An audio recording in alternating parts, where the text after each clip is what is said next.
చేశారు ఈ రాస్తా రోకోలని లేదా ధర్నాలని లేదా పాదయాత్రలని ర్యాలీలని పార్టిసిపేట్ చేసినటువంటి 1590 మంది మీద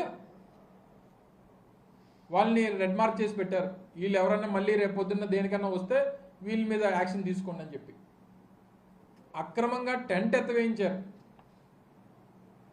దాదాపు 1300 రోజులు స్టీల్ ప్లాంట్ ఎదురుగా నడిచినటువంటి ఏదైతే పోరాటం చేసినటువంటి టెంట్ ఏదైతే ఉందో పోరాట కమిటీ రాత్రి మీద టెంట్ ఎత్తేసి అక్కడ బోర్డు పెట్టి ఇక్కడ ఎవరో ఇందులోని పార్టిసిపేట్ చేయడానికి వీల్లేదు అని చెప్పి అక్కడ పోలీస్ ఫోర్స్ని పెట్టారు.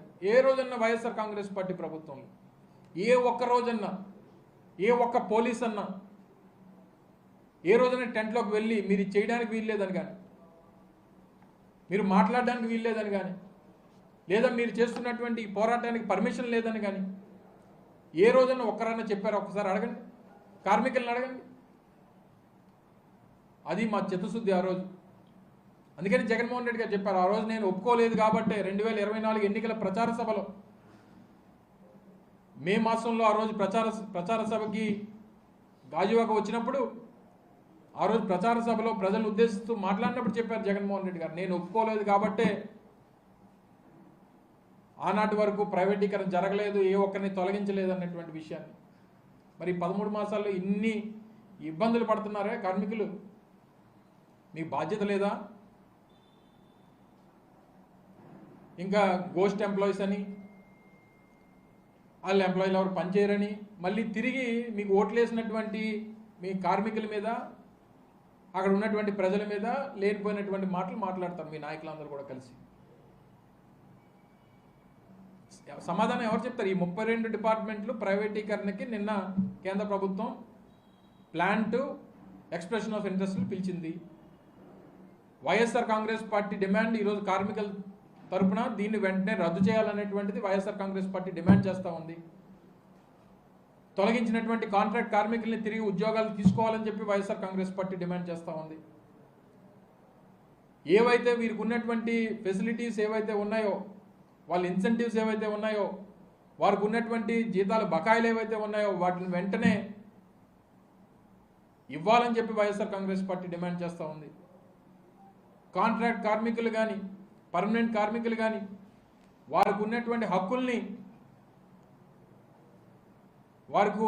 వారికి ఏదైతే రైట్ ఏదైతే ఉందో ఆ రైట్ ఇవ్వాల్సినటువంటి బాధ్యత ఇప్పుడు ఉన్నటువంటి ప్రభుత్వాల మీద ఉంది.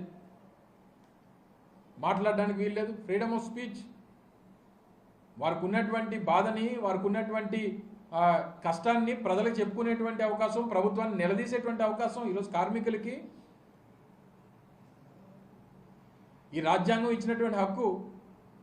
మీరు మాట్లాడడానికి వీల్లేదు, మాట్లాడితే షోకాజ్ నోటీసులు ఇస్తాం, మిమ్మల్ని ఉద్యోగాల నుంచి తొలగిస్తాం, మిమ్మల్ని సస్పెండ్ చేస్తామని అంటే మీరు చెప్పింది ఇదేనా? ఎన్నికల్లో మీరు ఏం చెప్పారు? ఎన్నికల్లో చంద్రబాబు నాయుడు గారు ఇది 2021 చంద్రబాబు నాయుడు గారు ప్రతిపక్ష నాయకుడిగా ఇచ్చినటువంటి స్టేట్మెంట్. నిమిషంలో రాజీనామా. ఎన్ని నిమిషాలు అయ్యాయి మీరు అధికారంలోకి వచ్చి? మీరు ముఖ్యమంత్రి అయ్యి ఎన్ని నిమిషాలు అయింది? ఎన్నిసార్లు రాజీనామా చేయాలి మీరు కానీ మీ ఉప ముఖ్యమంత్రి గారు కానీ? ఇది పవన్ కళ్యాణ్ గారు మాట్లాడినటువంటి స్టేట్మెంట్. ఇవన్నీ వారి గెజిట్ పేపర్స్లో వచ్చినవే, ఈనాడు, ఆంధ్రజ్యోతి ఈ పత్రికల్లో వచ్చినటువంటివే. ఇందులో 5 కోట్ల మంది ఆకాంక్షలు తీర్చాలని ప్రధాని కోరుతారని చెప్పి వారు అడిగింది. ఇవన్నీ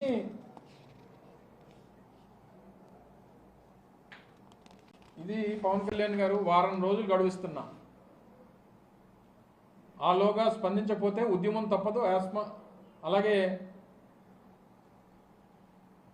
అసెంబ్లీలో తీర్మానం చేతులు దులుపుకుంటే కుదరదని చెప్పి ఆ రోజు మా మీద చేసినటువంటి విమర్శ. ఆ రోజు